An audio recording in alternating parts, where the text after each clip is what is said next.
Hi friends welcome to Siri Venkat Yohit 4 YouTube channel. Friends ఈరోజు మన ఛానల్లో సాంబార్ పౌడర్ చేయబోతున్నాను ఫ్రెండ్స్. ఐటమ్స్ ఇవన్నీ ఎలా చేయాలో ఐటమ్స్ చూపిస్తాను ఫ్రెండ్స్. ముందుగా పచ్చిశనగపప్పు, కొద్దిగా సాయిపప్పు, కందిపప్పు, అన్ని రకాల పప్పులు వేసుకుని మిక్స్ చేసుకోండి ఫ్రెండ్స్, దోరగా వేయించి. ఇంకా ధనియాలు, మిరియాలు, మెంతులు, కొద్దిగా ఆవాలు, జీలకర్ర. ఇంకా ఇటు సైడ్ వచ్చి నేను సాయిపప్పు, కొద్దిగా మినప్పప్పు కూడా వేస్తున్నాను ఫ్రెండ్స్. మీ దగ్గర ఉంటే వేసుకోండి, లేదంటే లేదు. మినప్పప్పు, పసుపు, ఎండుమిర్చి ఒక 5, ఇంగువ అండ్ కరివేపాకు. ఇంతే ఫ్రెండ్స్ ఐటమ్స్. ఇప్పుడు తయారీ విధానం చూపిస్తాను ఫ్రెండ్స్. తయారీ విధానం చూద్దాం ఫ్రెండ్స్. పాన్ పెట్టుకుని వేడెక్కిన తర్వాత కందిపప్పు, పచ్చిశనగపప్పు, సాయిపప్పు, కొద్దిగా మినప్పప్పు, మెంతులు, ధనియాలు,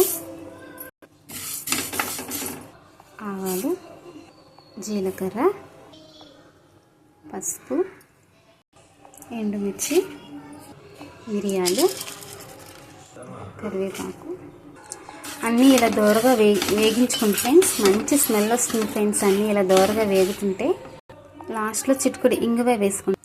అన్నీ దోరగా వేగిన తర్వాత ప్లేట్లో పెట్టి చల్లార్చుకుందాం. కూల్ అయిపోయిన తర్వాత మనం మిక్సీ జార్లోకి వేసుకుందాం ఫ్రెండ్స్. మిక్సీ పట్టుకుని గ్రైండ్ చేసి చూపిస్తాం. అంతే ఫ్రెండ్స్, మనం మిక్సీ పట్టుకున్న ఈ పౌడర్ని ఒక ఎయిర్ టైట్ కంటైనర్లోకి షిఫ్ట్ చేసుకుందాం. Please like, share and subscribe. అంతే ఫ్రెండ్స్, ఎంతో టేస్టీగా గుమగుమలాడే sambar powder ready.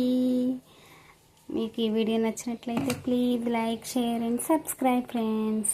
Sambar powder చాలా సింపులే ఫ్రెండ్స్. అన్ని రకాల పప్పులు వేసుకుంటే అదే దోరగా వేగించుకుని పౌడర్ చేస్తే అదే సాంబార్ పౌడర్. అందులో కొంచెం ఆవాలు, ధనియాలు, జీలకర్ర, ఇంకా పసుపు, ఎండుమిర్చి, కరివేపాకు, అంతే, ఇంగువ. అదే ఫ్రెండ్స్. Thank you friends. మీకు ఈ వీడియో నచ్చినట్లయితే please like, share and subscribe. Thank you. Bye friends. Bye.